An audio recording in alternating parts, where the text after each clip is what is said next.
हाँ जी, next topic हम बात कर रहे थे nutrition in bacteria.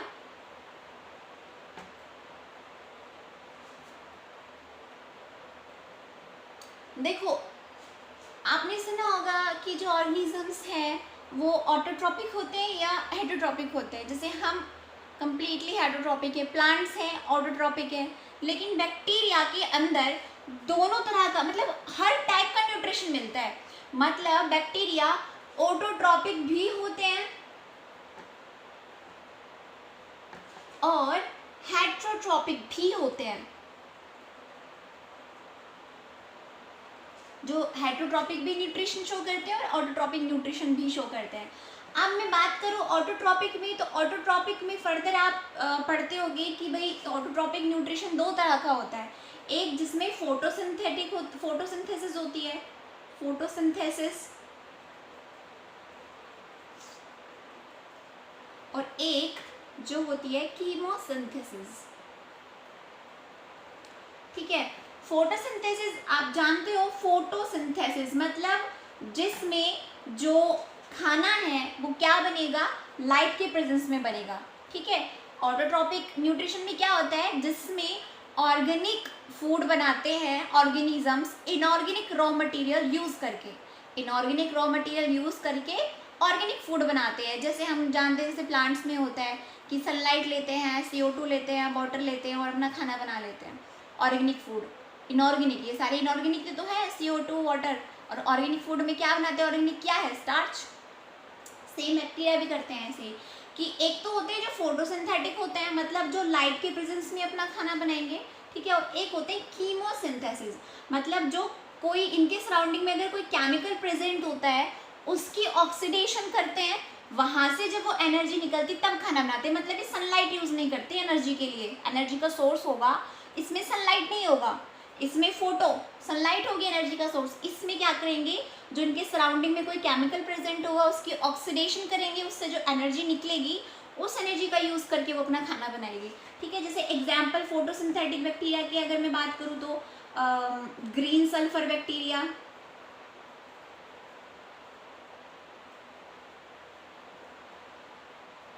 Sulphur bacteria,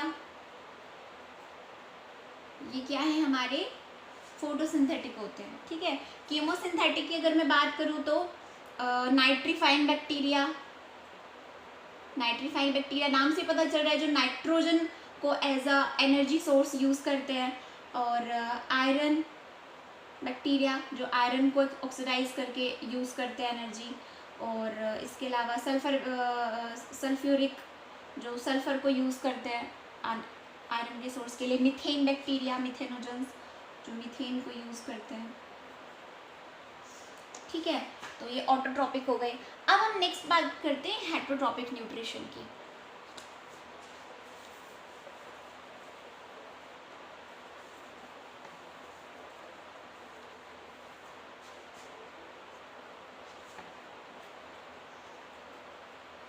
heterotrophic हम जानते हैं जो दूसरे ऑर्गेनिज्म पर डिपेंड रहते हैं अपने न्यूट्रिशन के लिए। ठीक है, तो बैक्टीरिया ऐसे भी होते हैं।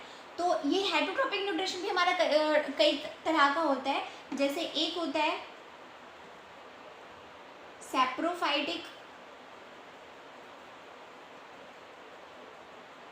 एक होता है पैरासिटिक, सिम्बायोटिक। ठीक है, सैप्रोफाइटिक की अगर मैं बात करूँ तो सैप्रोफाइटिक न्यूट्रिशन में क्या होता है, इसमें बैक्टीरिया सैप्रोफाइट्स मतलब जो डेड एंड डिकेइंग मैटर पर डिपेंड करते हैं, डिपेंड अपॉन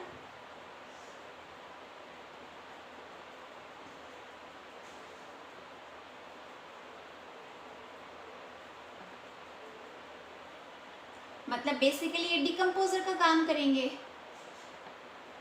डिकम्पोजर, और we can say natural scavenger. मतलब अगर कोई चीज़ खराब हो गई है तो उसकी साफ सफाई करने का काम करेंगे, तो वो क्या होते हैं, सैप्रोफाइट्स होते हैं। पैरासिटिक की अगर मैं बात करूँ तो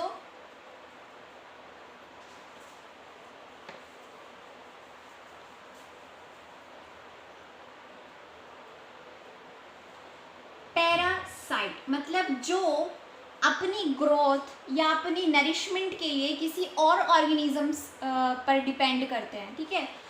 तो वो क्या होते हैं, पैरासाइट। किसी और बॉडी की ऑर्गेनिज्म की बॉडी पर रहते हैं, वो होते हैं पैरासाइट। मतलब विच और we can say which live on another organism and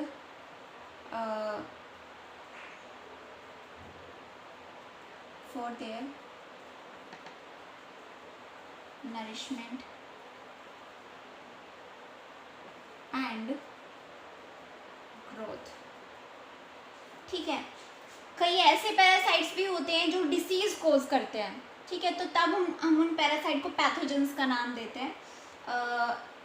saprophyte के अंदर मैं एग्जांपल बताऊंगी आपको, सूडोमोनास एग्जांपल है, सूडोमोनास सेप्रोफाइट्स होते हैं। पैरासाइट्स के अंदर मैं बात करूंगी जो डिसीज कोजिंग भी होते हैं। एग्जांपल, आपने टीबी का नाम सुना होगा, ट्यूबरकुलोसिस।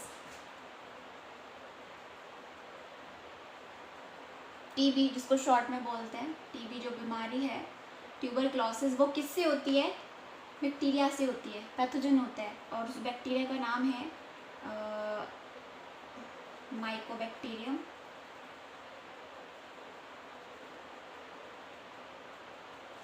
ट्यूबरकुलोसिस, ठीक है। तो इस बैक्टीरिया से ट्यूबरकुलोसिस होती है। और भी बहुत सारी होती है, जैसे जो बैक्टीरियल फ्लू है वो होती है हीमोफिलस इन्फ्लुएंजा से। हीमोफिलस इन्फ्लुएंजा, इससे बैक्टीरियल फ्लू होता है, बैक्टीरियल इन्फ्लुएंजा। और इसके अलावा टेटनस, टेटनस का नाम सुन रखा होगा, क्लोस्ट्रीडियम टेटनाई, टेटनस। और इसके अलावा pneumonia, diplococcus pneumonia, diplococcus pneumonia, इससे निमोनिया होता है, सुन रखा होगा ना आपने। इसके अलावा कुछ सेक्सुअली ट्रांसमिट डिसीज होते हैं, जैसे सिफिलिस, गोनोरिया, ये भी हमारे बैक्टीरिया कोज करते हैं, ठीक है। बहुत सारी हैं, तो मैंने एक दो एग्जाम्पल वैसे लिख दिए। सिम्बायोटिक की बात करती हूँ मैं।